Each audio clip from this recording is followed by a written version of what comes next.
Welcome to What's the Story? My name is Janice Hermson. I'm your host, and I'm here today with Ed Knoll. Howdy. Doug Ashby. Hi there. Wow. You've changed. I mean, we did adjust our mics, but I didn't think it did that to you. That was pretty blatant. Well, how did I sound? Terrible. Not so good, sir. Not good for you. No. Right? There's other people that talk that way. It may not be that bad. That's right. That's true. It's very true. So, welcome everybody. This is What's the Story? Today's show is jam-packed, and we have a guest in the second hour. We're going to do this a little bit differently today. We're going to stay on, but we're going to have our mics off during the break, just so we can have a minute to breathe, maybe. We have no profanity. We do. Little signs. So, it's kind of like an addiction, right? You just have to turn it off and do your thing and then come back on the air. It's true. And, do a little bit of prep stuff and get Brian in, because we're going to have Brian T. Shirley, who is actor, comedian, all around guy. Right. So he's going to be with us, and he's going to share his book scamming story, among other things. He's doing a lot of stuff. So we're going to hear from him. And if we'd love to hear from you, you can see that is scrolling on the screen if you're watching. Our text number is 775-399-2888. And I made sure that my phone was powered up. So, partially powered up. Anyway, we can get a text from you if you'd like to text, or if you're on one of our platforms like Rumble or YouTube or Facebook, you can comment, and we will see your comments here, and we'd be happy to respond to that. So please feel free to communicate. Talk to us. Yes, please talk to us. We like to hear from you. I did get a couple of comments about my Substack, and if you are not aware, and I make a big thing out of it each time because I want you guys to subscribe. This is my Substack. It is hermson.substack.com. And this time I actually did a little audio thing along with my post about what was going to happen on the show today, which is weather and elections. And both of them are pretty stormy out there. So we're going to talk a lot about that. Of course, we have our picture. And the picture is representative of the word of the day, but it's not a noun. So it can't be clouds, it can't be sky, can't be any of those things. And it's a little bit, kind of hard to make the leap on this one, but I did it anyway. So I wasn't good enough to do it. So anyway, I give you a little bit of insight into what we're going to talk about, and hopefully it will inspire you to tune in and listen to what we have to say. This is so funny. So look at the title of this, right? Well, Weather and elections both are stormy. I was just sitting here, and you could use the same title and go, "Is God a Republican?" It's the same article. Well, anyway, both are stormy. Did you see that in the picture? Best I know, yes. You saw that in the picture? What do you see in the picture? I read it, so I know what I saw. I read it, so I know what's in it. And I was just saying the subject change would fit. It goes with where I'm going is on TV, right? What they call things, right? All the time. They change things to Trump negative. Oh, I gotcha. If you squint your eyes and look at that, you can see pictures of inside a nudist colony. It's Roman numeral 21. Wow. XXI. I saw V. I didn't see the X. Oh, I saw V. Oh, V. So what is that? 55. 10. No, well, V's 5. Yeah. Right. It's 5 plus 5. That's true. I know. Yeah. I know that. I'm being funny. 55, I think, is LV. Yes, right? it is. Yeah. I was being funny. Come on. I like that. LV. What can I say? All right. So it still didn't tell you what the word of the day is. And the word of the day is blatant. And the reason that picture applies is because they are blatantly putting out some things, right? Yeah. Mm-hmm. And if you believe in that, then you think that maybe they're spraying us is kind of I did look at that. And, if you double click it, it brings it up and makes it large. Mm-hmm. I don't know if you even saw this, but where the trees are, they're on the left-hand side, right over there, there's a little cross. See it? Oh, over there, Yeah. right there. Isn't Oh, that something? interesting. Yeah. Yeah. So I didn't know how deep you wanted to get in this. Well, as deep as you want. It's Yeah. fine. It's not blatant, though. That's for sure. Well, it might be blatant not to see it. Oh, maybe. So anyway, that's all about the Substack. You can subscribe. It's all free. I do not charge for this. And hopefully then you'll get my notification and decide whether or not you want to listen to us live or maybe on the... oh, nobody's going to look at me and talk. You're all busy with your own thing. No, I was All right. thinking. I could see that. The wheels were turning. So it's bad when you think that slow that they can see you. Right? That's a bad thing. It's true. This is one of those words where we came up with lots and lots of synonyms. I would say this has to be second or third in the running of our word for the day. Well, it is. So let's talk about the fact that it is blatant and what is blatant and whether or not you believe in what is blatant. You guys know what I'm even talking about, or am I speaking Greek here? So my interpretation of the word blatant is that I seem to see things blatantly that others don't see at all. Right. And so it's one of degrees, right? What I think is blatant, other people think is like innuendo. So what did you see in the picture? What did you see? Jet trails. Okay. What did you see? Well, nothing that I thought was blatant, but when I enlarged it, I thought, I wonder if she's talking that about grass is pretty green. It's pretty blatantly green. And then, of course, you did see all of the vapor trails. Okay, so we've now had, what did you call them? Jet trails. Yeah. Jet trails. And you called them vapor trails. Vapor trails. And I'm going to call them chemtrails. Yeah. So that is blatant. Well, all it is. So there you go. All they are is airplane exhaust. That's all it is. Maybe. Actually, no, it's not exhaust. What is it? It's the vapor that comes out of the jet engine. So if it comes out, it's exhaust. So, just like carbon dioxide coming out of your mouth is exhaust. The exhaust that comes out is spent fuel. And what happens is it changes the molecules into vapor. So no, it's not. So I'm going to read. How am I doing? Horrible. They said the same thing about cars, right? They're going to end up putting, what are those things they put underneath that are being stolen all the time? Oh, yeah. Catalytic converters. Yeah. So they're going to start taping catalytic converters on the back of 747s to get that. Which is kind of an interesting side story that I just found out, and it was vapor trails, and it was in relationship to the Vietnam War, how uninformed we were.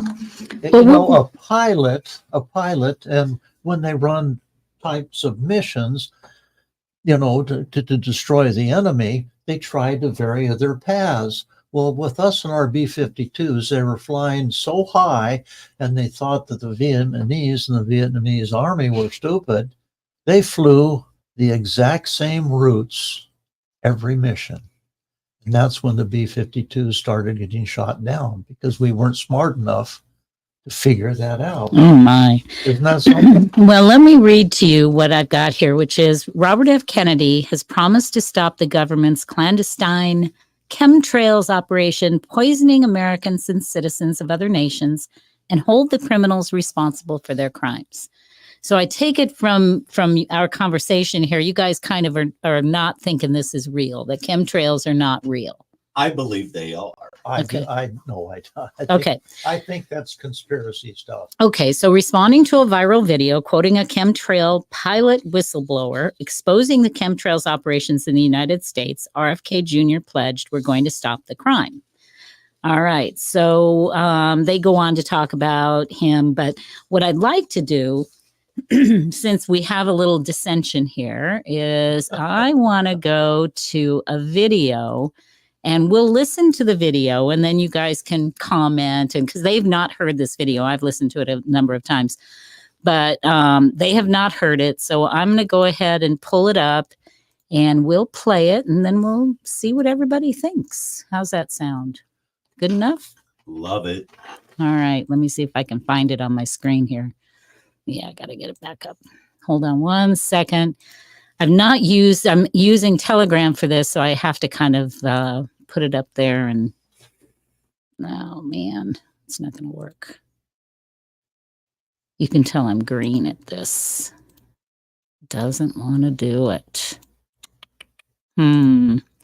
Well, this is a problem. Let me go to another screen. I'm going to do this.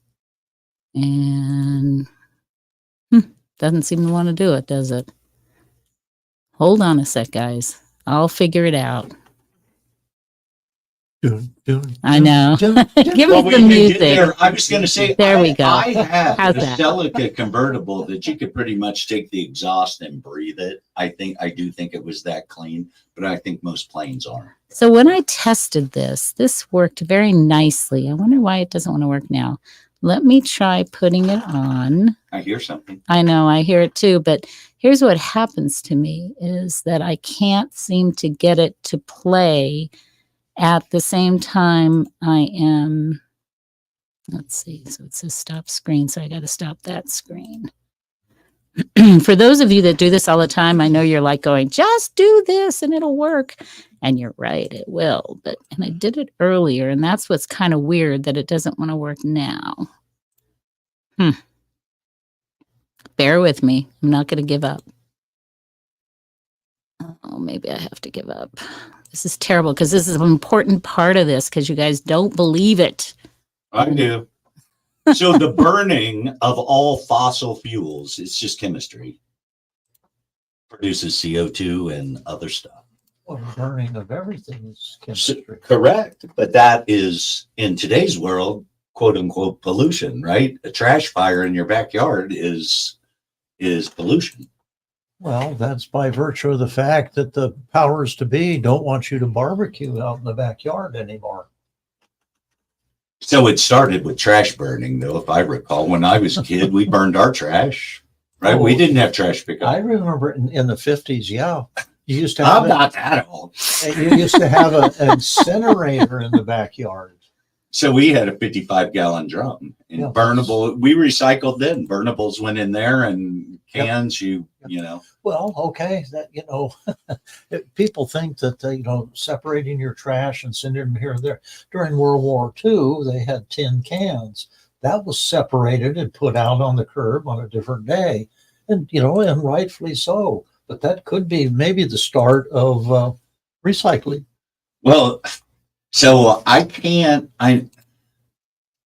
find it so challenging to believe that the things that were done by Americans in World War II with gas, everyone pitching in, all those kind of things, I fear that our world, folks wouldn't do that today. I think you're right.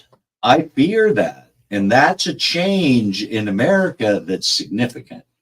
Okay, so here's what I'm going to do. I am going to play the audio on this, and hopefully you guys will be able to hear it, even though you're not going to be able to see the video, and it might be because I'm going through Telegram. I'm not sure about that. Next time I won't do that. But I can't get it up on a tab, so because of that, I'm not able to do it. But I think I can at least play it. So let's see what happens when I do that. Okay, I think we got it.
So I was just told that you guys were not able to hear that video at all. So unfortunately, you don't even know what anything was that was said. It was all quiet. My apologies for that. That was Colonel McGregor, who was talking to a gentleman who was telling us that there were actually weather manipulators. Right, weather manipulators. Well, DRI's one. They've been, I mean, I went to real estate school there at like 97, 98. They were doing they were doing cloud seeding then. Right. And they are doing cloud seeding to this day. And that's just a little, right school. How many across the country are all doing that? Right. And then you got the big money players. Right.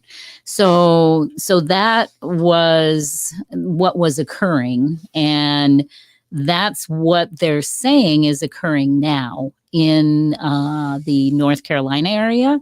And then this other storm that's coming through with Milton. So they're saying they're seeding those clouds? They're saying they're artificially created. Right. So you don't buy that at all. Well, Not for a second. No. Well, wait a minute. Let's logically look at this for a second. Okay, let's assume that we are seeding those. And how do we do that? We do it with an airplane and it flies along and drops seeds. Whatever it does. Whatever. Do you it's silver or something. Wait, stop. In one airplane, how many seeds can it drop to do that? God, there's thousands of places seeding clouds. Well, thousands. This is the same as the environmentalists got. Oh, get rid of every can, right? Because every can, every piece of carbon dioxide, get it away. It's bad for us. I didn't follow that.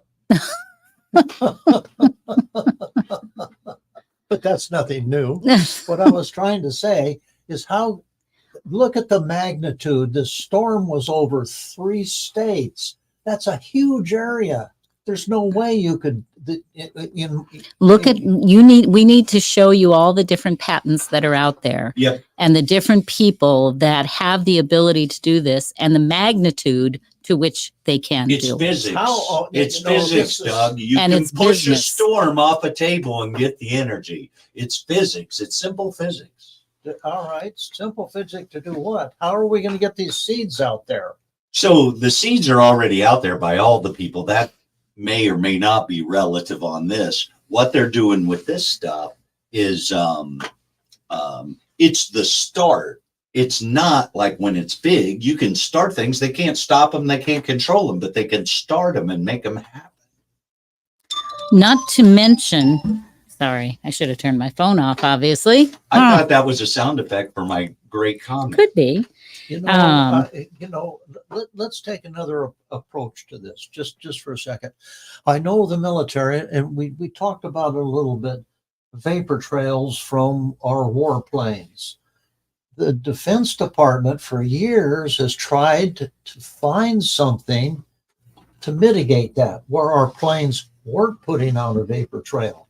Now, just what did they use? What did they do to experiment with not making a vapor trail? You could say, well, that's seeding or that's doing this. I can see that as an extension, but well, your homework is to read up on the whistleblower. Yeah, the military is the absolutely worst, because look at Camp Lejeune. Every camp they've ever been at, they polluted the groundwater. Right. I love our military and we need them, but their bases are filthy. They pollute the groundwater. They've not been good stewards of the environment. Wait a minute. How did you come up with that? Well, Camp Lejeune right now is. Oh yeah, Camp Lejeune. My brother. That wasn't your statement. Your statement was every place they camp, they pollute the water. So all the major camps. Let's look. Carson City's a toxic waste dump. Look at every military base. Fallon, what up with that whole thing? Hillary Clinton was out here with our cancer clusters, and they figured that was jet fuel mixing with groundwater less than an hour from here.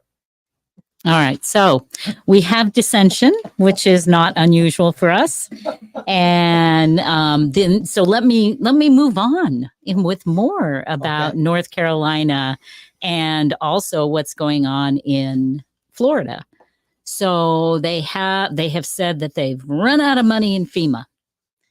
So one side says, Mayorkas says they're running out of money. They won't have enough money for the end of the hurricane season. Okay, that's the latest that I heard as of yesterday. Is it Mike Johnson, the speaker? Yeah, the speaker. So he says, oh, well, yeah, but, that'll all get taken care of. He's trying to smooth the waters over and tell everybody, oh, no, it's all going to be okay. But if you go onto social media, if you talk to people who have been in North Carolina, you will hear that there are many areas where they're not getting the help, where FEMA is doing stand down. And if you're me, you watched a FEMA meeting where they talk nothing except DEI. And I have nothing against the communities that are challenged. But what I do have a problem with is that they were specifically saying, and I'm not quoting, but I'm going to be close.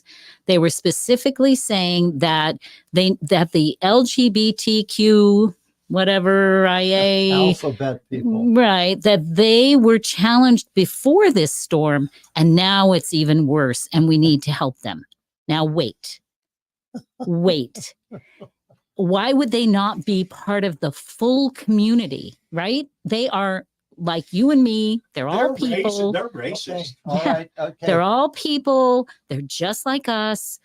You're segmenting them out as if they can't. Right? Are they going to give water to only DEI people or no? It is what I heard from people who were on the streets that were saying that they were pulling the supplies back. And again, in a crisis like this, you're going to have 20 million different stories.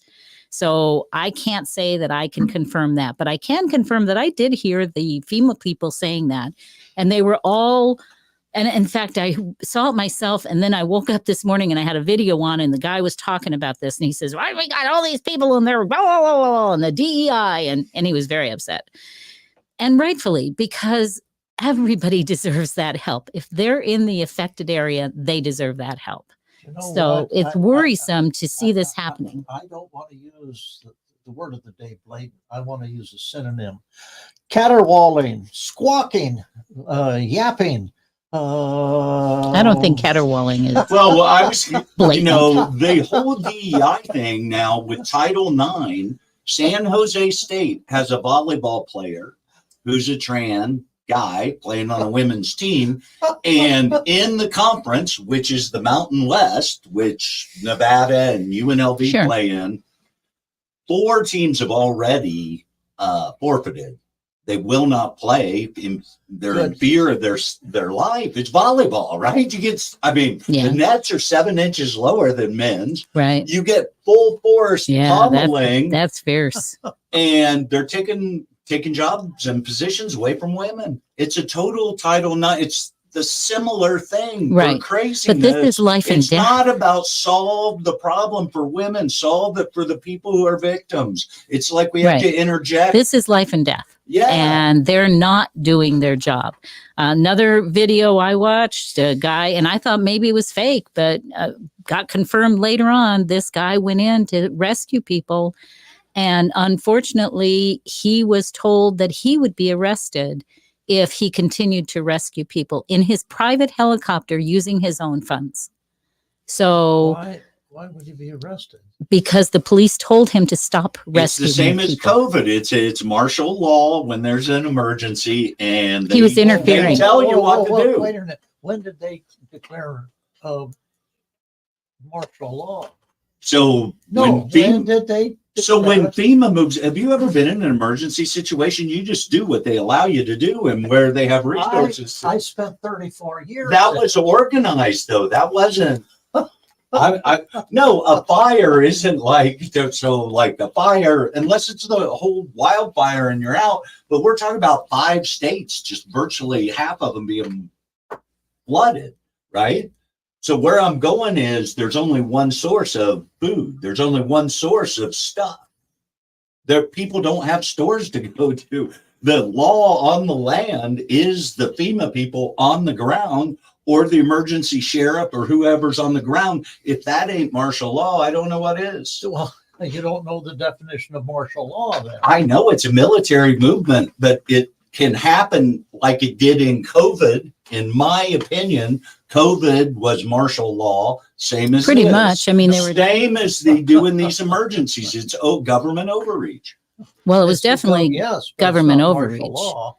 Well, that was the, I don't know. I can't say whether it was martial law or not, but there were a lot of things going on at that time that should not have been going on. So that's all I'm going to say about that, because I have my own opinions. Caterwauling. I know you like your synonyms. I do. So the North Carolina issue is that people are not being rescued. And there are now, I don't know if it was police or if it was sheriff that told the FEMA people if they kept interfering, they were going to arrest them. So that was probably the smartest thing I heard, was that the local government was overriding this FEMA group that's coming in. Another thing, they came to an area and they parked like way down the street where nobody could see them. And then one of the reporters went up and said, well, what are you doing here? Oh, well, we can't cross over there because we were told we can't go across a closed road sign. And so we're here. They can come and find us here. What kind of people are these? Are they not people from the community? The first thing I mean, it just makes you ask. You have to go back to when we first enacted FEMA, when we and I believe it was 1993. FEMA was just that. It was put in place to assist the local authorities. Well, the local authorities are now telling them go away, because if you're not going to help, get the heck out. Yep, I all for them. Me too. If they're not going to help, they're not helping. Well, that's exactly my point. Yeah, we have lost. And if you look at the history of FEMA, they are blatantly ignoring the immediate problems. Right. That's right. I mean, of all the times to be immediate, emergencies are one of them. And let's get those people saved. And I've been through enough earthquakes to know that most of the time FEMA was pretty good. They would come in and they would do what they needed to do, and they'd help you. But and what they needed to do was assist right. the locals. Right, exactly. But the locals are trying to. Since then, Congress, in all of their wisdom, has said, oh, that's a perfect place to park this and to put this in and to put that in. And what they did was what government does best. They take a good idea and make it terrible. And that's where we are today with FEMA. But even recently, there's been a change. They weren't this way. Like, give me a. I'm not up on my hurricanes really, because I don't live in Hurricane Alley. But a year ago, we didn't have people saying there's people on ground not helping us. Right. I've never heard of it. The only time you had With that was FEMA. Katrina. Katrina was the one that they said they did a terrible job. They weren't there for the people and all that. Well, this is rivaling Katrina, I think, in that there are just so many reports. I mean, when you first see these reports on social media, you're like, somebody's making this up, right? Who are you going to believe, me or your lying eyes? Because last Monday, not yesterday's Monday, but the Monday before, President came out and said, everybody's happy. We're doing a good job. So he's senile. He says it every day. Yeah. He didn't even know which storm that was. In that same presentation, he said, which storm? What storm? He didn't know. I find this so frustrating. It's one of the reasons why I'm angry. I was going to say, I'm pretty angry. Right now, there's an extension for what you just said.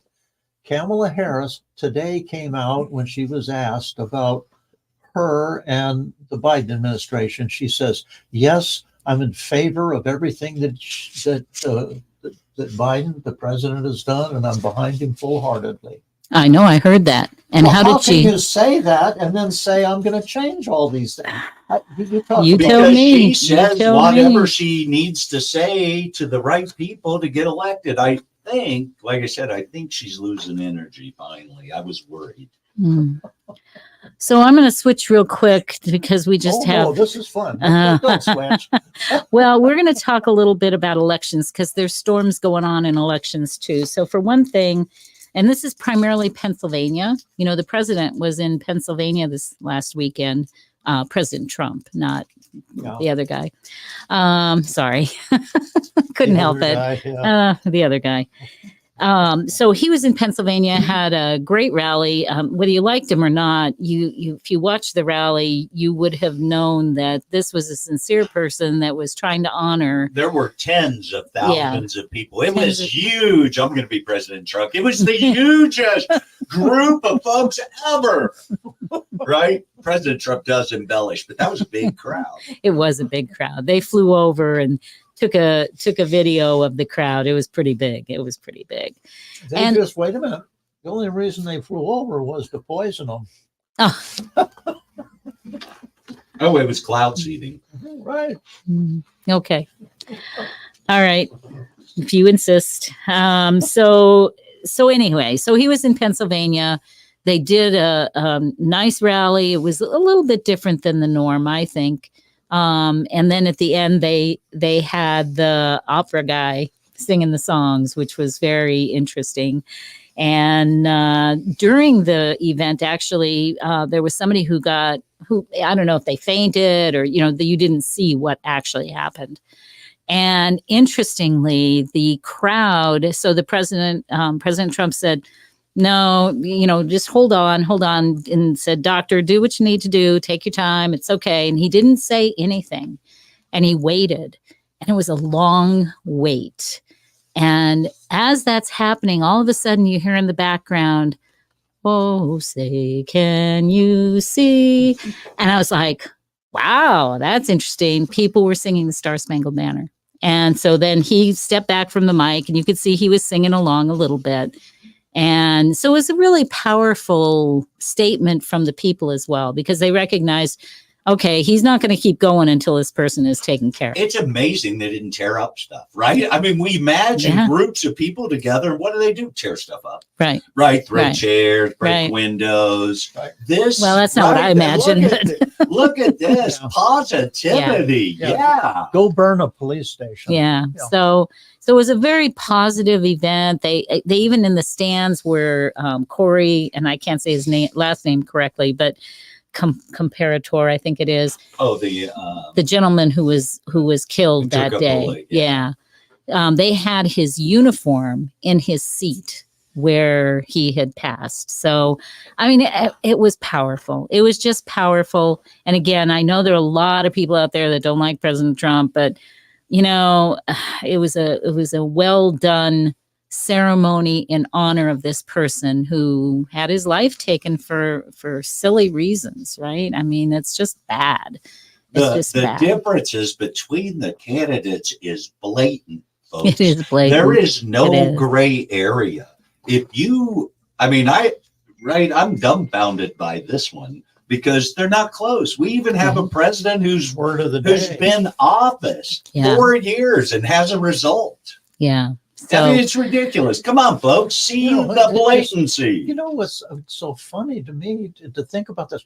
You just talked about the crowd that he drew, that President Trump drew. Kamala Harris couldn't fill a good-sized bathroom. I did read that they were paying $100 to people to come to some of her events, and that people that track cell phones are saying it's the same people going to all of them. So they're just bussing them along. And how long are those events? I might do it for $100, right? I can go right $100, couple hours. I'll go throw some slurs. The news media says in our latest poll, it's nip and tuck. Everybody likes Kamala as much as they do. I seriously think we ought to start a fund. You want to start a what? Fund. We got to raise some money for Doug's home for the media market. I don't know what they're after the election and the Democrats quit paying them. I don't know what they're going to do. You're right. I don't either. So let's talk a little bit about election laws in Pennsylvania, since we were in Pennsylvania with President Trump. So the Pennsylvania Supreme Court says it's too late to change rules on the mail ballots. The policies on date requirement and notice and cure policies stay unchanged after voting rights groups and Republicans lose their bid for emergency intervention. So they had some issues with the way they cure the ballots, and they wanted to have that fixed on the mail ballots. And the Pennsylvania court said, nah, we're not doing that. We're not fixing it. So that's, it is what it is. It's not a good thing necessarily, but they lost. Then the Pennsylvania Supreme Court refused to immediately take up two lingering questions about the rules for mail ballot voting before the November election, saying it's too close to Election Day to revisit the law now. The court rejected two petitions Saturday from groups that had sought emergency decisions.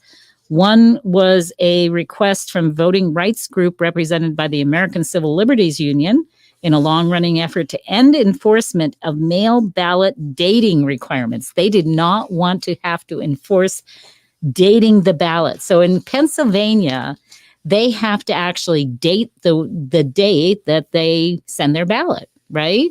Well, no document is valid without a date. Well, the ACLU obviously... Give me one. Give me one. Give me one. Just one example of a document. Okay, so let's go through this. So it was a request from Republican groups to end policies in counties that notify voters of errors with their mail ballots and give them a chance to fix the errors. That's the one that I was talking about before.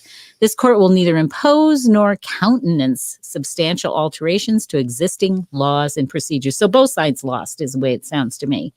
Amid an ongoing election, the court wrote in its rejection of the ACLU's petition. The rejections mean that the rules for mail ballot voting will likely remain mostly unchanged for the November 5th presidential election. And I'm going to say it, and I'm going to say it on air, if we have one. My goodness, you've got all of North Carolina in the western western section of North Carolina that's been devastated. They're in South Carolina now. They've been washed out. Exactly. Okay, well, I have a question. And now you have Florida at risk. How, if we had the power to fix this, what would we do? I don't know. I've really thought about that. Well, no, I have thought about that. Right there. Yeah. But I also look at it and say, yeah, but how do you do this now? Right? Yeah. How do you do this? And then you can go back and go to my conspiracy theory and say, was there a plan? Because these are all Republican areas that have been affected. And in fact, one of the Democrat, I know, one of the Democrat guys, he was Obama's guy, and I can't remember his name now. I can see his face, but I can't think of his name. He said, well, if those were Democrats, they'd figure it out and they'd find a way to vote. I'm not sure if those Republicans in those rural areas are going to be able to figure it out. Wow. I know how insulting is that? I know. Hey, wow. He said that out loud. It's easy to figure out. God is a Democrat. But you're not listening to the issue at hand. This man blatantly said that these people are too stupid. That's basically what he said. These people are too stupid to be able to figure out how to get to vote because they're in crisis right now. So I think with you that the political class, if you will, thinks that way of both parties. I do too. Not just one. I agree. However, they think we're, dogs, yeah, right? dopes. In the humane society that need to be walked. Yep. It's true. Yep. It's what I believe. Me too. So anyway, I keep seeing you look out there. I shouldn't have my window open anymore. Well, what we got, this is just like the rally President Trump had. We got our bulletproof glass behind Jan, and then Lenore is back there. We got stadium seating back there. Yeah. We do. Well, we could put some out here too. The other side. Yeah. Got a window there too. So anyway, but that's my story on Pennsylvania and the elections. And by the way, I did hear through the grapevine that Carrie Ann Burgess was back in the Registrar of Voters today, or yesterday, I think it was, or maybe last week. And I don't know, she's on a leave, but maybe she came back. I have no idea. So don't take that as gospel. This is strictly rumor stuff. What can I say? Well, I'm doing the gossipy. We don't usually deal in rumor. No. Not usually, but usually we deal in blatant facts. yes, but this Right. time But what we do I is had heard that we she make rumors. was at least in the office. Now, whether she was just getting paperwork, who knows? That could be, maybe she was just walking in, doing some HR paperwork and then walking out, but somebody did see her in the building. Probably had to sign something. Yeah, could be. Could very well be. So I don't know, but we are minus a registrar at this point still, as far as we know. And they are having on the 10th in Northern Nevada, they're having an event to show us, because we have a new system in Nevada, and it's all of Nevada. It's called the VREMS, which is the voter registration, something electronic management system, I think. And so it's being rolled out for the November 5th election, brand new system. Isn't that a great time to do it? Oh my goodness. They used poor judgment what, here. What President Biden came out and said, and you read the headline, and a lot of times it's nothing like what the body of the story is. But he said that this election will run smoothly, but the results of it are going to be very tumultuous. He didn't use that word. He doesn't know what that word means. Right. So, yeah. So, but yeah, he says there's going to be, and then he blamed it all on Trump. He says, yeah. I think that's fascinating because goodness. To me, like right when after the Trump debate and he was shown to be unfit for office, that was it for me. Nothing he ever said, it's all irrelevant because he's been proven unfit. Right? Yeah. So what's he doing talking? Yeah. To me, it's just over. He's gone. It's Camilla or Trump. He's just a placeholder. At the moment, he is. That's all he can be. He has no value in it anyway. Well, nobody listened to him at all to begin with. So, I mean, well, that's where I was going, right? He's like the opposite of blatant, irrelevant. Yeah. So anyway, those are my voting stories, and I don't know. Talked to Bobby Joe today. How's he doing? Bobby Joe Holman is doing great in South Dakota. He's been playing there. Bobby Joe Holman is a blues harmonica guy, and he's been doing his thing out in South Dakota and having a great time. And we're going to add him to one of our shows on the network here. When we spoke in the short future, in the recent past with him, wasn't he in Utah? He was. Okay, you're scared. I was trying to keep up with his geography. No, he's in South Dakota now. Yeah. He's moving further into the woods. He is by Mount Rushmore. And so, yeah, he's having a great time. And so, yeah, he'll be adding some of his music to our network. Nice. I'm looking forward to that.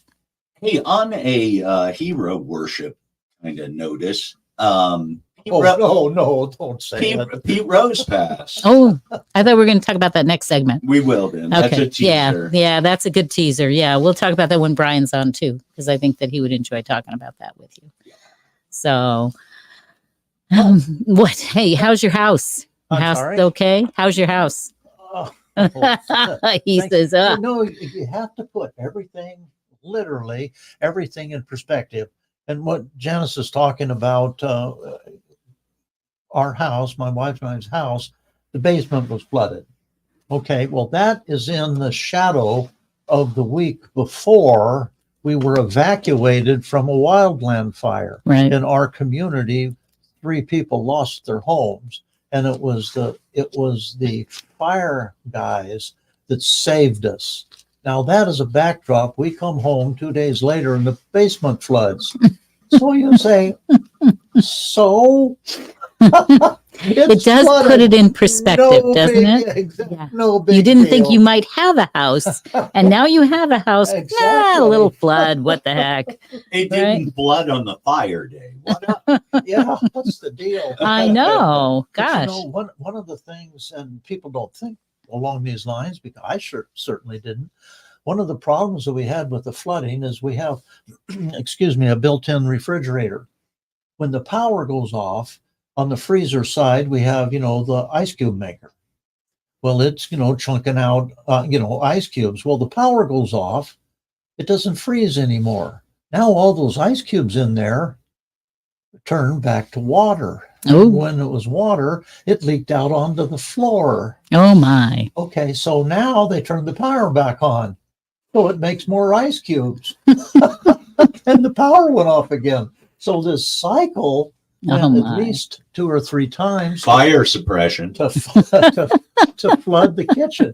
Normally that wouldn't make much of a problem, but we have a wood floor. And so, and I know the adjuster is coming out this Friday, and God bless him. I hope he sees it the way we do. So, adjuster, you might need a creator. Oh my goodness. So I think I mentioned to everybody that we're going to have Brian T. Shirley on in the next hour. He'll be coming on in just a few minutes. We're going to keep the stream going, as I said. And we got our candy going on there.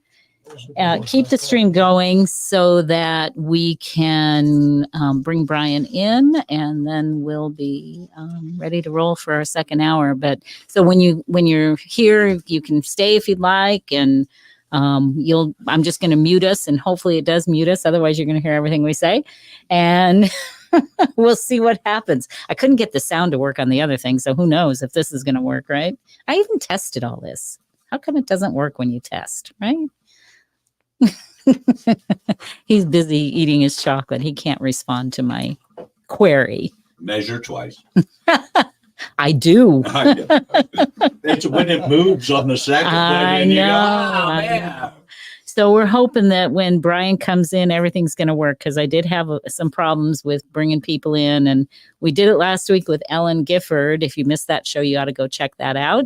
And so hopefully it will work today with Brian, because like I say, my little stream online here didn't work. And if it doesn't work, what we're going to do is we're going to refresh our screen and try it again, because we're not going to give up. How's that? Yeah. Sound good? Well, I hope the people that are listening to us have as much as fun listening as we do doing it, because you might think that the three of us don't get along, but nothing could be further from the truth. We hate each other. I hope that doesn't come through. You're very funny. We do have our disagreements, and as you can tell, that I wear the tinfoil hat probably more often than most, but that Doug keeps us all grounded, and we just make it all happen, right? And I'm just wishing I had a voice like the Velvet Frog here. Yeah, that Velvet Frog. What are you going to do? So, right, it's easy to predict that big is going to fail, or someone's going to absolute power corrupts absolutely, because it happens over and over and over again. And then we keep seeking these solutions for problems. It's people in positions that don't know what they're doing and think that they don't work for the people. Well, what we've done is we've created a situation where you're absolutely right.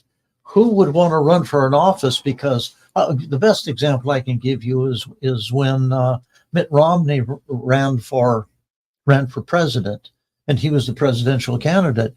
He was absolutely mint fresh, clean. And the only thing that they could come up with is when he was 12 years old, he pushed a kid down and put mud in his hair. That was it. Who would want to run for an office where they dig that deep into your history? They could find lots more on me. Are any of us as clean as Mitt Romney? Oh my goodness. They could definitely find more. What can I tell you? So there's that whole thing. But I don't know. I could never be a politician. My skin is too thin. When someone looks at me and says something, I punch them. And who wants to put up with all of that, right? And your family suffers. I mean, there's just so much that makes it such a negative thing, and it shouldn't be that way. But if you say anything about it, people say, "Oh, well, that's politics." Well, then maybe we should change it. what they say, they don't give you a retort. What they do is they put a name on you. You are fill in here. Yeah, fill in the blank kind of person. Right. I guess you're right about that. All right. So because we do have to cut our show up into a couple of shows, I am going to drop us right now. I'm going to put us on a short break. And we will be back in probably about 8 minutes is my viewpoint. Two treats in one. All right. So thanks for being with us. We're going to go ahead and take our break, and hopefully what I do works. And if it doesn't, then you'll just hear us chatting. All right. So we'll be back in a few minutes.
Hey, folks.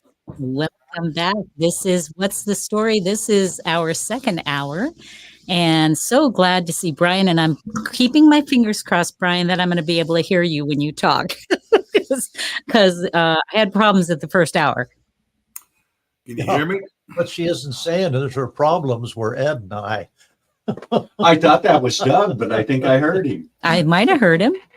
Hello? Oh, we can hear you. Yay. Oh, you got to crank him up a little, though.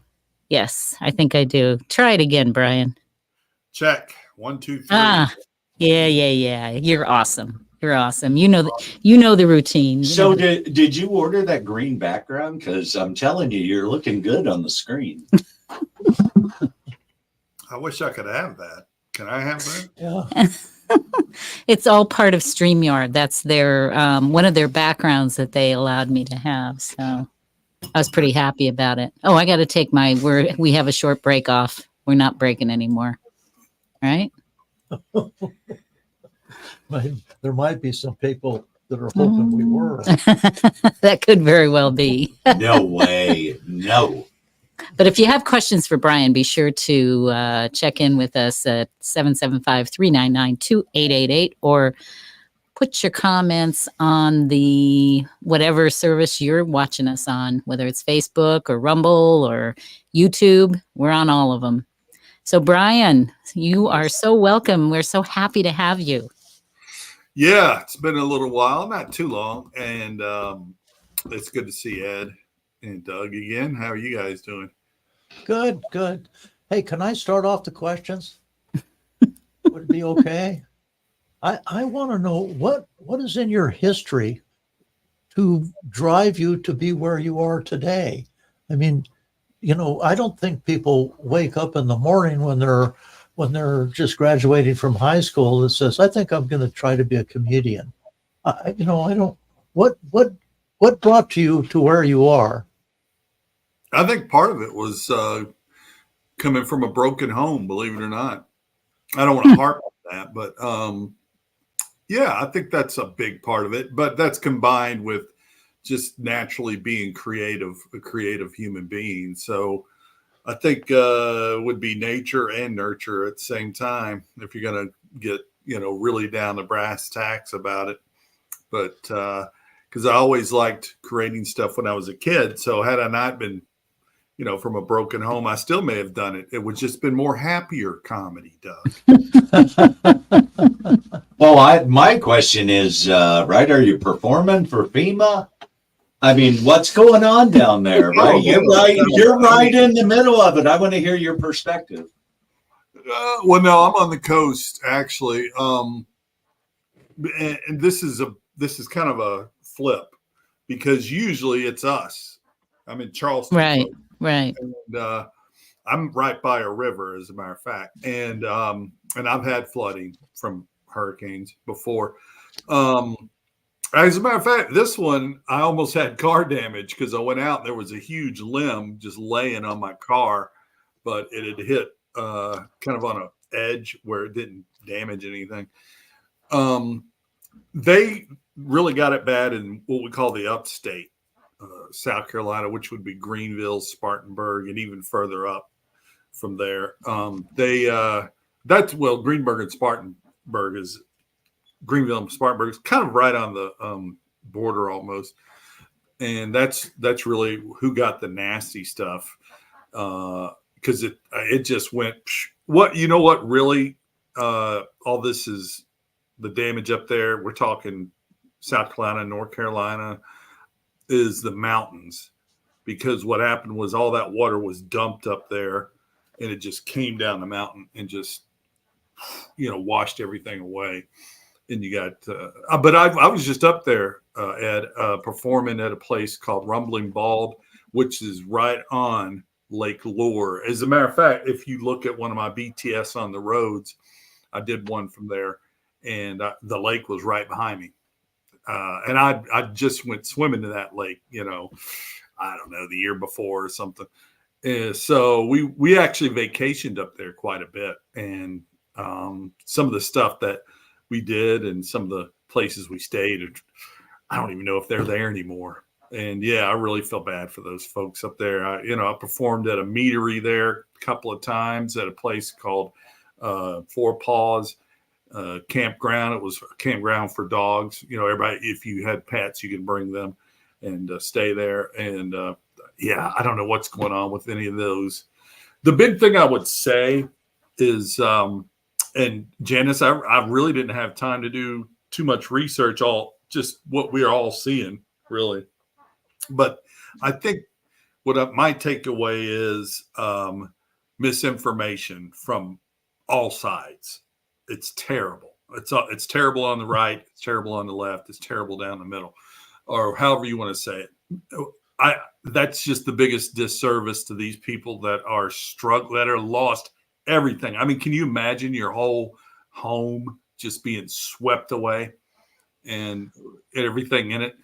And when people go out and just, blast stuff without checking and making sure what they're saying is true, that's, to me, that's the worst thing. You're really not helping these people when you do that. So I would just caution, and I'm not saying this to anybody that I know of, except for some mainstream stuff. They seem to have done a little bit, but some stuff on the right has too. I've seen it, and I'm like, no, that. I did a little bit of research, and I was like, no, they lied. That's not true. Appalachia's always had that hillbilly stuff. Living on the Ohio River my whole life, people used to live down by it. Then it'd flood, and it'd wash them all away. And the next 4 or 5 years, they build it back up, and it'd wash them all away again. I'm just saying that. I mean, that's mountain. They're mountain hillbilly folk. I know, but this is totally different. This is so, I mean, I know what you're saying, but, oh my God. I mean, this is going to be years. They're saying, well, a couple of months. No, you're changing topography, geography. You're changing stuff with this. You know what I mean? So the topography has completely been realigned, would I say? Yeah. I mean, I don't know if you've seen the clips, but they've got clips of a whole house. You can see it. And the only thing that stopped it was like a telephone pole or something. Or it would have still they just got like huge amounts of water on mountaintops, right? And things just got washed off, and all the water goes through the valleys that don't get it before. And it sounds like you're pretty much hearing and similar things to what we are as far as on social media. Is there? Can you tell if there's any truth to the fact that, now I know that FEMA is just being dumb as far as their DEI stuff is concerned. I saw a meeting on that, and I saw it for myself, so I know that that's true. A little bit of that. Yeah. But have you noted, or do you know from maybe people or from being in that general area more so, whether or not they're not? I mean, I'm hearing that the sheriffs are threatening to arrest FEMA, and FEMA's threatening to arrest people who are trying to rescue. And I mean, it's a crazy thing. Yeah, I've heard some of those things too. And, there's no way for me to disprove it or prove it from here, and I don't have any direct line, like an uncle that lives up there or something. Right. I can't really verify that. All I can do is say, I would only believe 50 to 75% of what you're hearing all around, because there definitely are people that need, that are, just destitute right now. But the other thing that I don't think anybody's reporting on that, and there are people that should be helped immediately. But you got to remember, I was worried about a gig I had, which it didn't come through anyway, up in Knoxville, because I-40, so I heard, was gone. Parts of it up there. And if you can imagine a whole highway just being I can't. So, I mean, when that happens, people aren't going to get what they need, for right. a little bit. There's nowhere. Right. How do you get it to them? So, I mean, that was part of it. And then the other part, I've heard all the stuff about, supposedly there's a helicopter that was destroying stuff, and that nobody. I saw that video. Yeah. Nobody could tell what kind of helicopter, if there was no markings on it. Right. And, that's what I'm saying, though. There's all this stuff out there like that. It's like, before we go shouting all that, let's worry about the people that need the help. Right. Exactly. Spread all this crap. Because Yes. that's what's really irritating me right now is just Yeah. the people out there that either they have a theory in their head, so they go ahead, and if they see something that kind of fits that theory, then they blow it out, without even verifying if what they're seeing, you know how it is, Janice. Sometimes you'll see something, and we've seen this done through the last, especially 4 or 5 years, even longer, with all the political stuff. And it turns out this is a clip from 7 years ago. Exactly. It Exactly. like it Yes, just happened yesterday, Yeah, and a lot of the clips that you see, which is why I always say, I don't know, but you'll see them and you'll think, well, that looks really familiar. I feel like I saw that before, right? So you really have to check and make sure that you're not seeing a repeat clip, because the media is just dishonest and doesn't look, and they say, oh, they'll never know. Throw the flood up there. They're not going to know which river that is. No, I do think our federal government has screwed the pooch on this. Whether it's been a lot or a little, right. That remains to be seen. We can't really get into those details until we figure out what's going on. But I mean, I've seen it where something like this is terrible. I mean, there's really nothing to compare it with going back 20 years. I mean, this is going back to before I lived here. Right. People were Katrina comes up, that name, Hurricane Katrina comes up as a comparison. I think that was 89, I think. And, I think so. I wasn't even here when that happened. I mean, that's how bad this is. I mean, the closest thing we're getting is 30 to 40, maybe 50 years ago. Somebody said, well, no, that's the one that's, I think, Milton. I was going to say Milton is coming up. Yeah. Yeah. That's going to be something that's going to be over 100 years if it keeps up. Thing. Yeah, we're looking at 1848 since something this big. And what I'm hearing about Milton, I have a friend who's there, and she said she's in the evacuation zone, but she can't leave really because they're running out of gas. And if she tries to, it's kind of like weighing, what do I do? Do I leave and stay out on the street? And she's got a daughter, or do I stay and take my chances? And she's in a pretty good place, and so at this point she's staying. That's not right. Because what happened? No, well, she decides that she's going to stay. She puts herself and her daughter in harm's way. Now somebody has to dedicate somebody to rescue her. But she is saying she's putting herself in harm's way by leaving. If you got no place to go, you're putting yourself in harm's way either way. She's got no good choices. Well, hold on a second, folks. Hold the phone for just a second, Doug. This is what I'm talking about. We got to clear up stuff before we say it. Right. The governor and I forgot who I think it was a sheriff down there. They both said it. I know the sheriff for sure. I saw said it, but.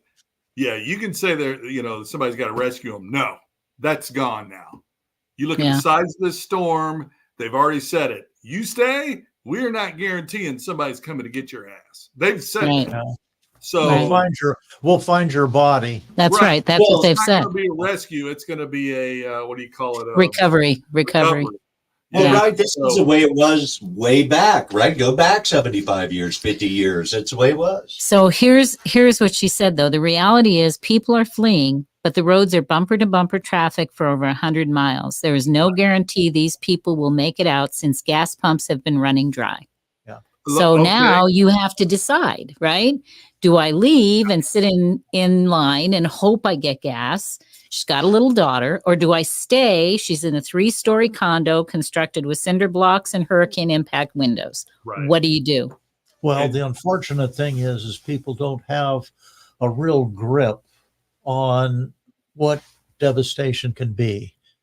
She's got a grip on it. Trust me. She told me what grip she had on it. She's got a grip on it. And this is martial law again, right? This is the government telling you where to go. That West Coast just went through it. They've got a real good grip on it. Here's the thing. See,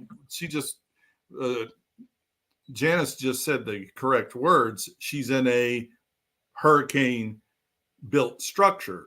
So even DeSantis said, look, if you're up however many stories, you're not worried about water at that point. You're just worried about the wind and everything. Right. And, the wind is going to cause problems, but the water is what kills you. So if you're above the water, you're safe. You may not be comfortable, and you might be in you better have some water and food in there. Yeah, she's got food for 2 weeks, and her husband's heading out that way. So, what can you say? I mean, I think you have to, I mean, having been in situations, just earthquakes, which are like, you don't even know what's going to happen, that's going to happen. And it does. And you make decisions based on your surroundings, based on what you can do, based on your finances. I mean, there's so many, how many family members are around, what can I do? Because you have to take care of yourself. I think you're kidding yourself if you think that people are going, oh, the government's going to save me. I think there's a lot of people that think that. Well, I never did. Well, there is. You can't do that and live a long life. There's a lot of people that believe that, Doug. They're called Democrats. But let me say this. I'm living in Charleston. The gas went up 30 cents in the last day or two, maybe. I'm not kidding. There's already pumps that are gone that I went to. You have no gas. Just to, top off, because I was like, let me see what's going on, because I'm hearing about 95, which I got to go down Saturday. And I was like, oh, yeah, you're already seeing the yellow bags on the gas pumps. You know what I mean? Yep, so, I do. This far up, we're already being impacted by people fleeing. And if that tells me there's a lot of people getting out of there, because if there wasn't, we wouldn't see it all the way up here. Our gas, I'm serious. Our gas, there was no reason for our gas to go up 30 cents. No reason at all. So I have to ask, how much are you paying for gas? Well, now we're right at 3. It's some of them over 3. I'd love to see 3. I would love to see 3. Yeah. So what's that 91 octane? I don't know, to be honest, but so we know what kind of car you drive. I'm not rich, but they, I got Saturday. I got to go down to Savannah, and I'm not even going to get on 95. I actually know how to get there without having to get on 95. Thank goodness. So, because you got to remember this, they're leaving, but at some point they got to come back. Yes. Hopefully. So that's why we're going to be seeing this for at least a week or so, just gas prices, traffic, all these other things.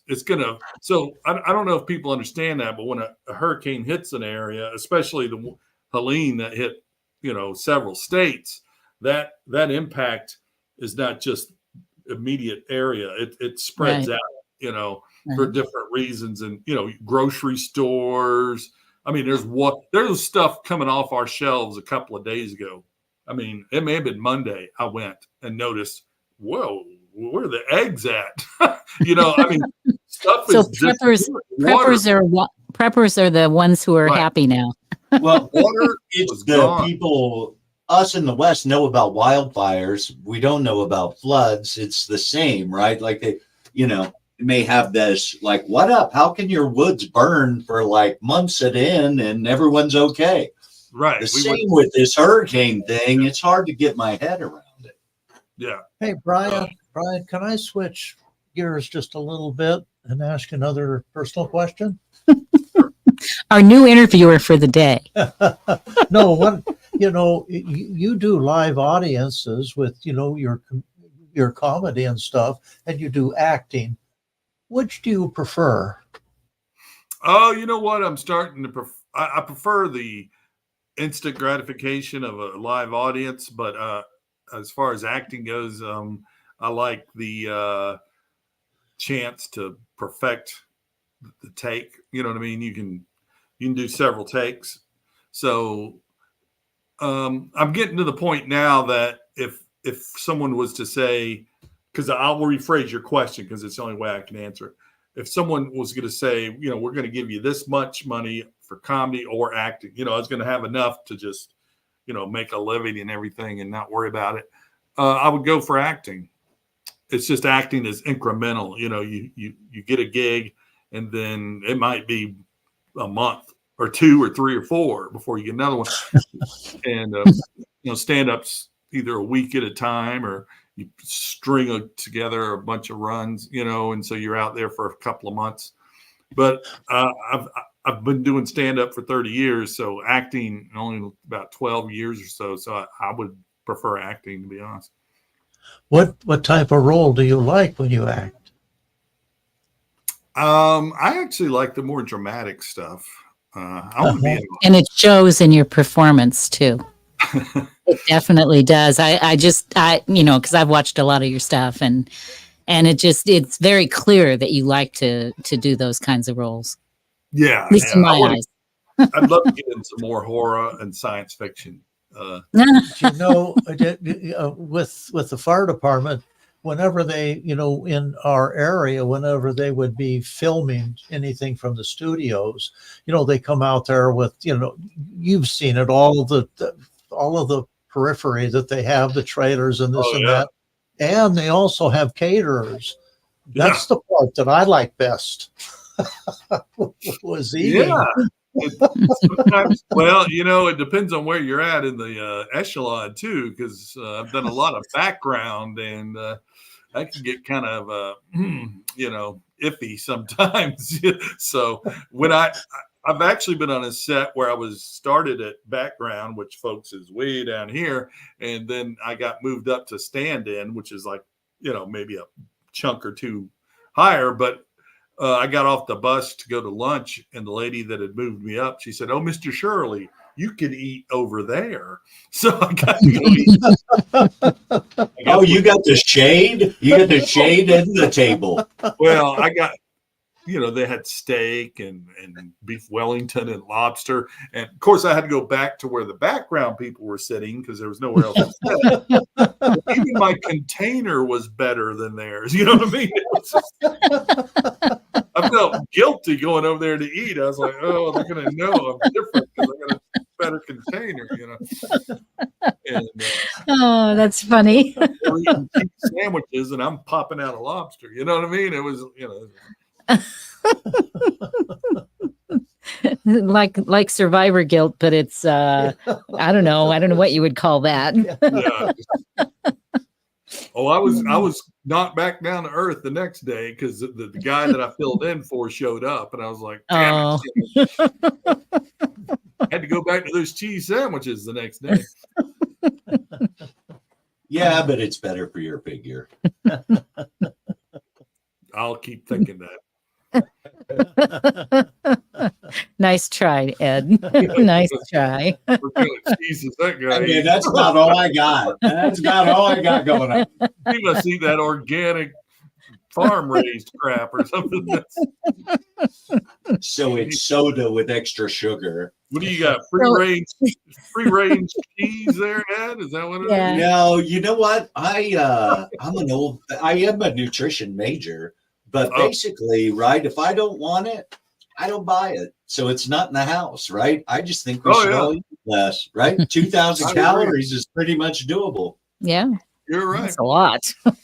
All right. Yeah.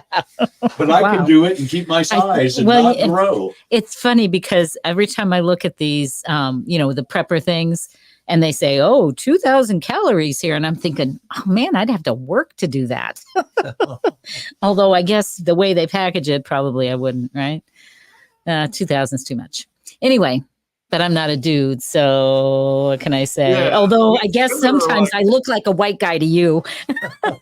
No. It had nothing to do observations. It was everything to do with acting, right? Acting and ability. You were an old white guy there for maybe 5 seconds. See, even I get accused of being an old white guy. Who knew that would ever happen in my life? If you're around. Well, who knew it to be a negative? It's true. That's true.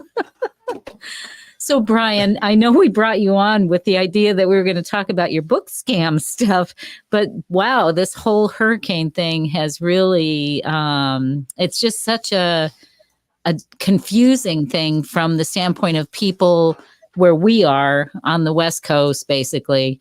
And we have first of all, I've never been to North Carolina, so I have no clue. Yeah. And then you start hearing all these reports and you think, okay, I know some of it's a lie, but man, then you hear like FEMA talking about LGBTQ and you're like, what? Why in the world would that be an issue? Right. Yeah.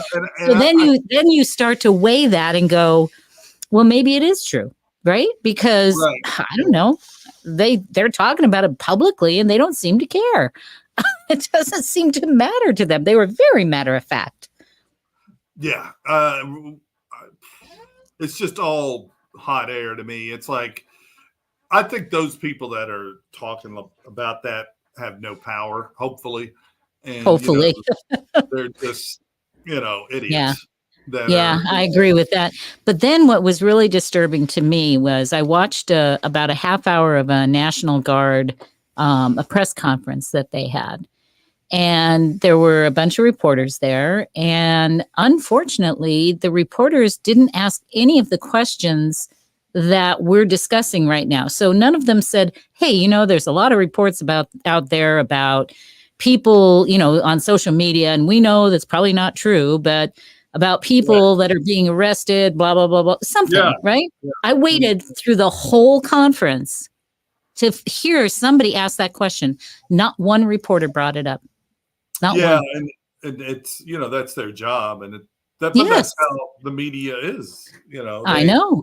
They go in with, all right, here's what we're going to ask. And then, if somebody's going to ask something that's hard hitting or something anymore, they're either not allowed in the press pool or they're ignored. So they don't do it, And and it's interesting because I can say that now that I've started the LaRue Network, things have changed a little bit and I've been exposed to a lot more media and more people. We, do some crossover stuff. And it's interesting because I can see how the media could get caught up in everybody doing the same story. I can see how that would happen.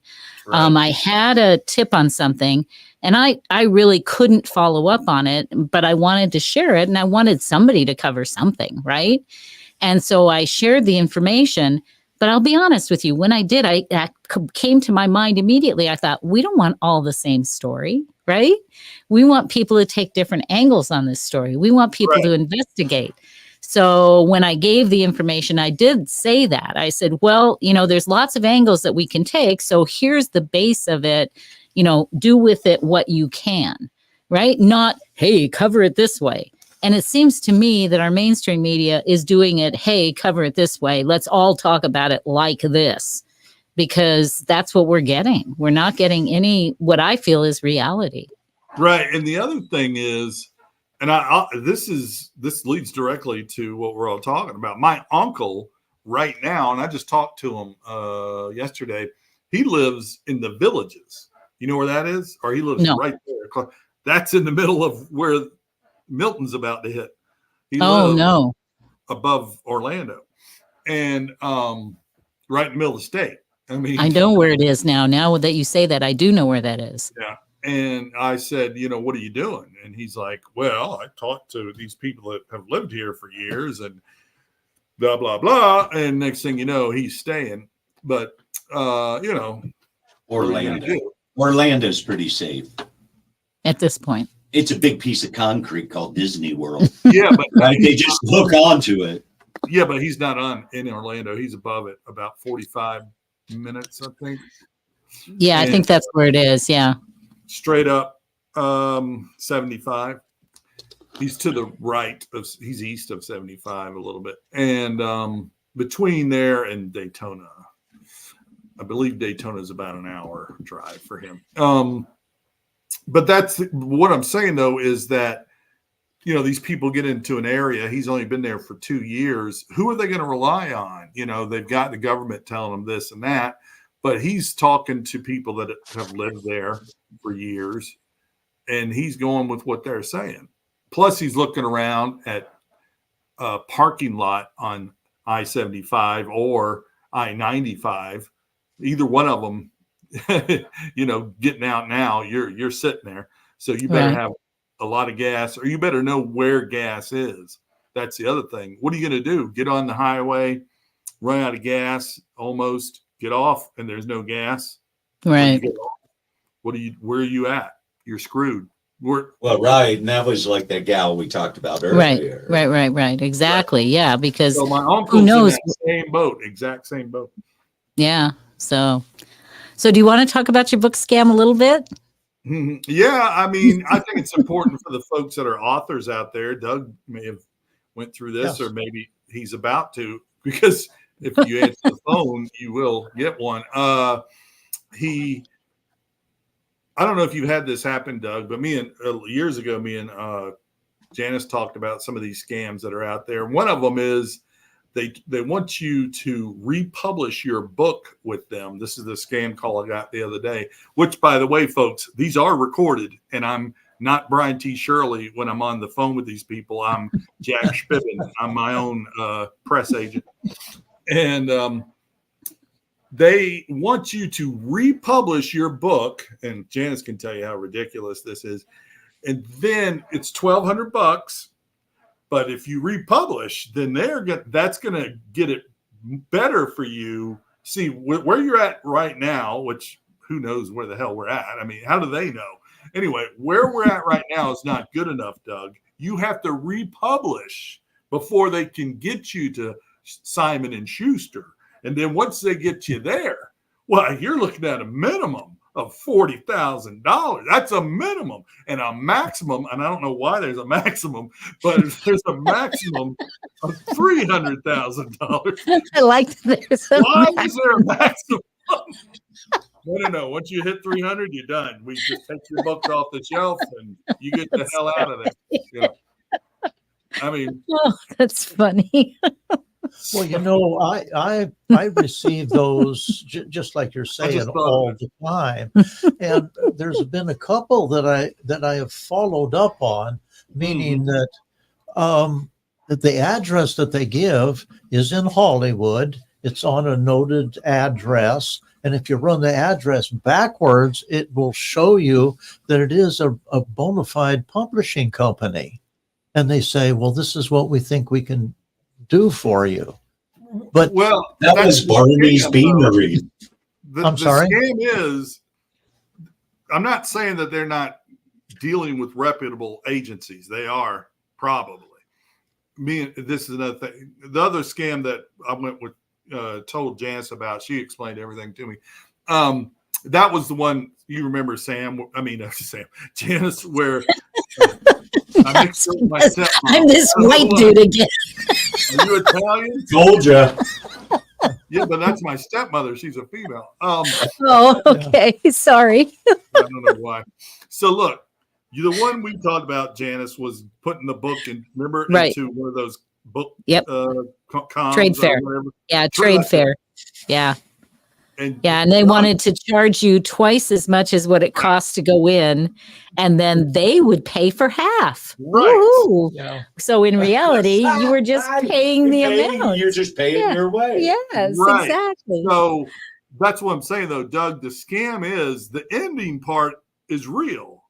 I mean, I probably would have really had my book was whatever this is, book fair, but getting there is how they get their money. So this scam with $1,200 to get me to Simon & Schuster or whoever the hell there's, saying, there's the scam.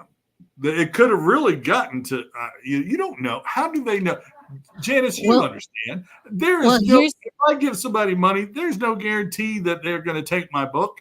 And these idiots don't even know that it's not a book. It's a joke book. There's no plot. Well, I'm going to say if you give it to them, it's not illegal. Brian. But the thing is that Simon & Schuster doesn't want an already published book, right? That's what they neglect to tell you. Yes, they don't want it published yet. They want you to go with like an agent or whatever and do the proper inquiries. They don't want you to have a published book already. So that in itself is such a bad scam. I just was like, oh my goodness. Isn't it not so sad that whether it be a hurricane someone trying to write a book. Right. It doesn't matter the cause. People are cheats. They're trying to cheat us out of stuff like I've never seen it before. It's very sad. I mean, it's a criminal element. I mean, every day. Brian, before I published my book, my wife and I did our due diligence, and we found a publishing company, and it was in Mustang, Mississippi. And we thought, okay, so we went to Mississippi, we went to Mustang, and we went to this publishing company, 90 employees, looked reputable, talked, literally from the top on down, seemed like a very good organization. So we signed with them. Well, not too much later, the authorities it launched a suit against them, and they were basically scamming people. And these guys, it was called, and they were Christians. And they of course, they did a lot of Christian publishing. It was just absolutely amazing. And the two, it was called Tate Publishing, and the two founders, father and son, just barely escaped going to prison over it. But in the long run, it had been in business for 20 years. So you never know what's on the horizon. Something interesting about us going back to Mississippi is that there's a tornado that went through there prior, about 2 weeks. And so my wife and I drove around and saw some of this devastation. It's amazing how one house would be completely gone and neighbors on both sides would be very little damage. It was, it just makes you wonder how all this happens. Well, that's the difference between a tornado and a hurricane. There's another difference. You can have a hurricane party. You can't have a tornado party. This was. So best I know, though, regular insurance covers tornado, and hurricane and flood is special. Really? That's the other thing that's going on right now up in North Carolina and upstate South Carolina, Georgia. Everything's water, right? And they will pay squat. They don't have, none of these people had flood insurance. Right. Why would they? Right. Yeah, exactly. That's right. Same as us. Yeah. Right. Yeah. So it's and the fact that, this idiot, I forgot her name, she laughs a lot, and she that narrows it down. She can't answer questions straight on. Word salad lady. Word salad lady. They're getting $750, and they can't. There's no more, whatever. And then at the same time, a lot of money is going over to Lebanon. I mean, all this has been in the thing, and I thought about it, and I was like, why is it we can come up with money like that for Ukraine, Lebanon, whatever. Totally. You're totally right. And, this thing, this hurricane, we got Majorca's coming out going, oh boy. Well, and look at the difference in the dollars. Guess what? Piggy breaks broke. There's like 3 or 4 decimal places difference too. We're talking about billions over there, and they're talking about millions here. Right. Isn't it amazing that when you were talking about people receiving money, you neglected to mention the illegals that are in this country. Millions of them. Well, and they take priority over citizens. What kind of a government is that?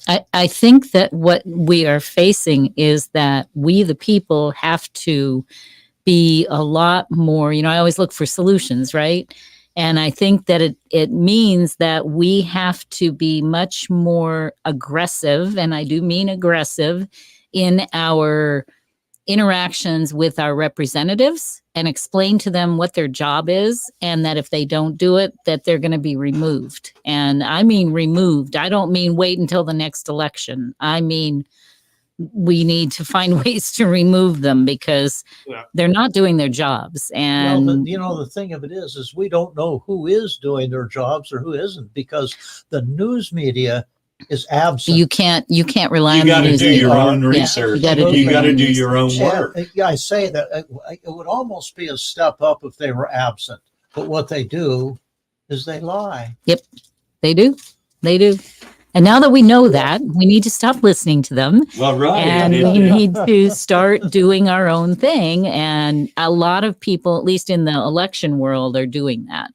And I can tell you from 4 years ago to today, how much difference there is. I didn't know anything about election integrity and how a voter roll looked and why it looked that way, and that I could actually see how many people voted and I could reconcile something. I mean, that's crazy. Remember when if we roll back like a Facebook memory, roll back 4 years, and we talked about how Republicans, myself, sat on the couch and watched things happen. We weren't doers. Right. We weren't activists. Well, I was an independent. Well, right. But what I'm saying is conservative folks, the last 4 years, we've not been perfect, but we're putting out the energy. Right. We're trying to bring about change in a positive, peaceful way. I think there's a lot of independence mixed in there too, though. Yes, I agree. I want you to watch very, very closely to Janice. Janice, I've really looked over Proposition 3, and I think I'm voting for it. I saw the note. I see her right now. Vote no. You think I'm pretty committed on it? Well, it's ranked. Don't tell people how to vote, but I was like, nope, I better not, because it says no right there. Yeah, Proposition 3 is a ranked choice voting proposition. It's actually a two-part thing: the open primaries as well as ranked choice voting. So they give me a bad time because I don't commit to a lot of things here, but this is one that for the last year. Well, and the thing is, the Democrats are against it too. We have no on 3 signs from Democrats as well as from Republicans. So why is there anyone here doing this? Because you got big money coming in. Yep. Come on, Nevadans. You're smart enough to know when people are trying to buy you. Yeah. So we have big money that's here, and they did it, or they tried to do it in Wisconsin. Wisconsin knocked it out, which was good. They did it in Alaska, but now Alaska's trying to repeal it. So, you know, they're out there. They're going to try and force it because they can control it if they do it. Yeah. We did last show. $14 million was coming in for Pro 13, but it was coming in from out of state. I've seen their commercials. Yeah.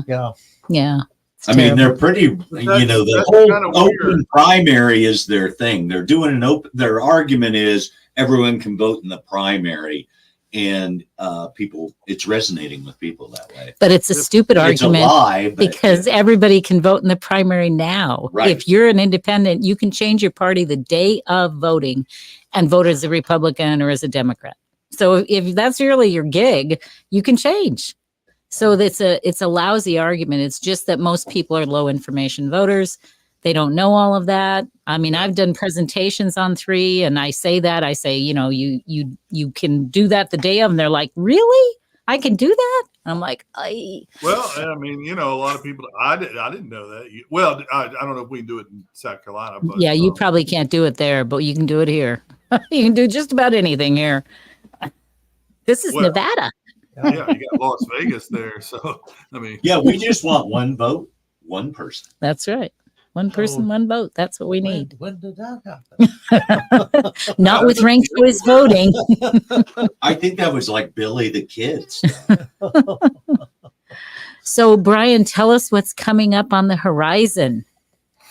Well, Saturday, I got to do a wedding Thursday. But Saturday, I'll be right here, the same place I was with this last time I was at the Savannah Comedy Review. It was George Wallace, comedian legend George Wallace last year.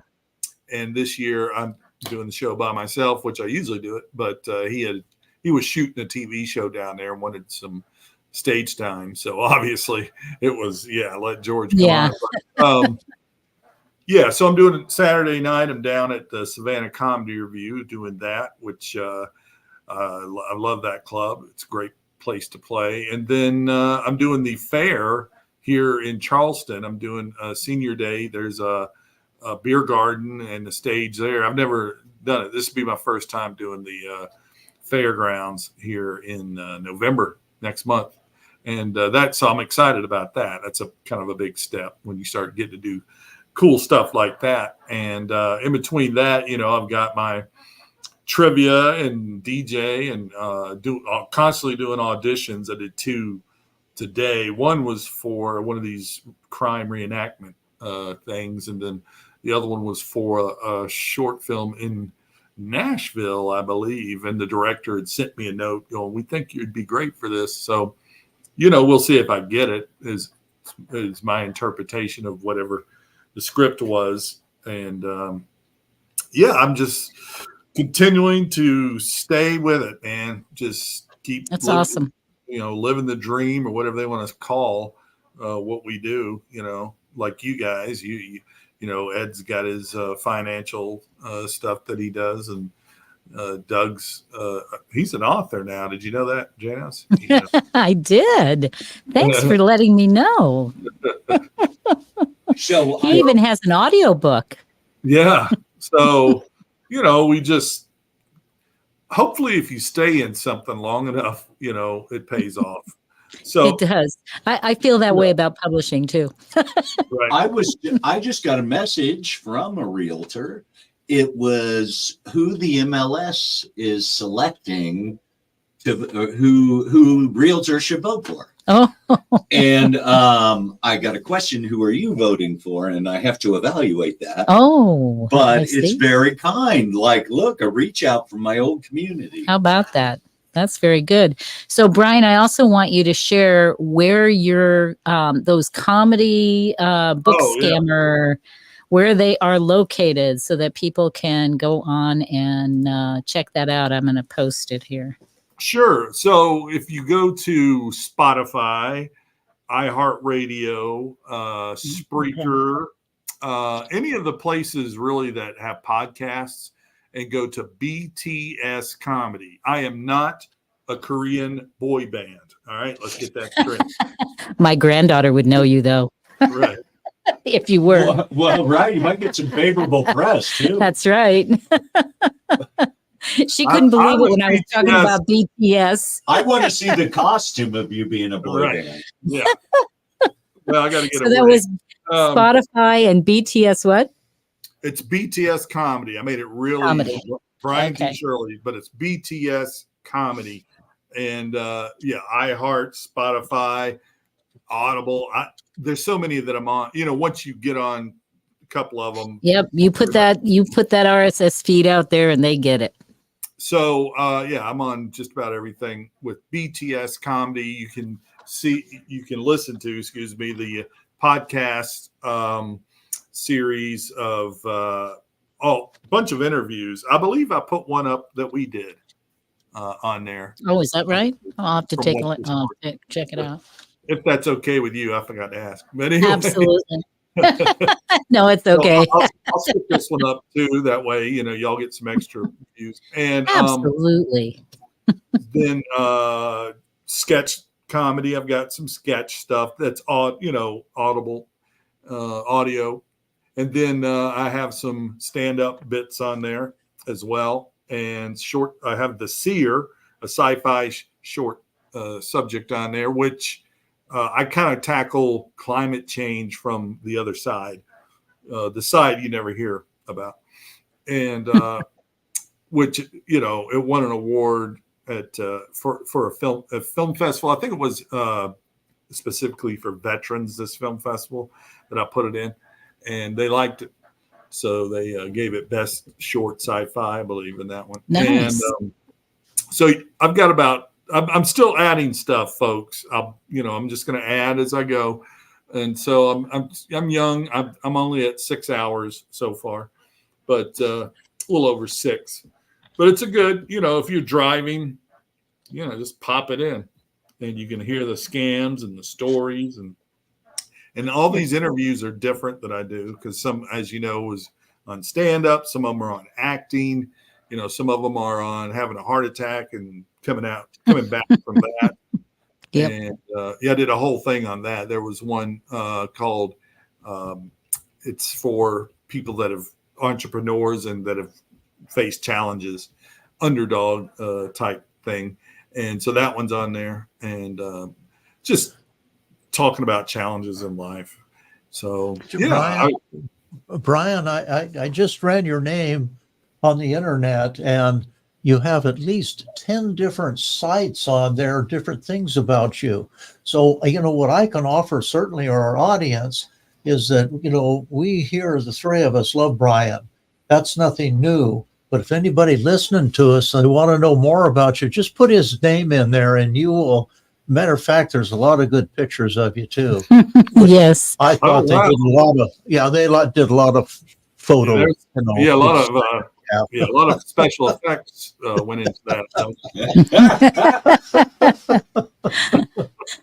I also posted your website on the feed here, so it went to all the different platforms. So, and reminded everybody to go to Spotify, iHeart, and Audible. Audible is just such a funny place to me to be doing this kind of stuff. But I subscribe to Audible, so I've seen this, and I thought, that's kind of cool that you can listen to this kind of stuff on there as well. So, yeah, so I think it's great. I could be wrong. I think it's on there. It should be. Yeah, I'm pretty sure it probably is because that's part of the service that I use. That's part of it is you can go on to Audible as well. Yeah. Okay. Because I know there's books on there usually, but yeah, no, there's also podcasts though, and I've listened to them. I've found some different people that I never would have listened to by going to Audible and checking it out. So yeah, it's interesting.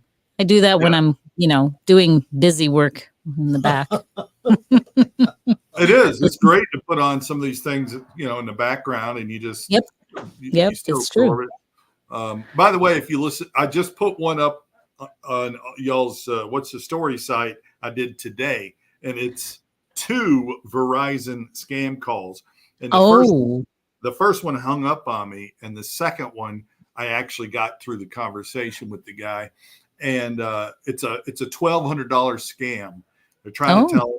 This is a new one. I never heard of this one. They trying to tell you that you've got some iPads on the way and they're charged to your account, and you have to go and do this thing with the text or something. I didn't go. I just said, we'll listen to it. By the end of it, I made up a word in the middle of talking to the guy, Ed and Doug, and obviously, he had never heard the word, and I hadn't either because I'd made it up just then. And, you didn't use the word of the day, blatant.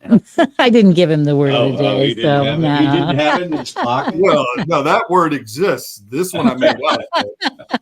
I can't wait to hear it. We might use it as a word of the day. Yeah, it's not dirty or anything, but I used it in various forms, and by the end of it, he was just baffled completely.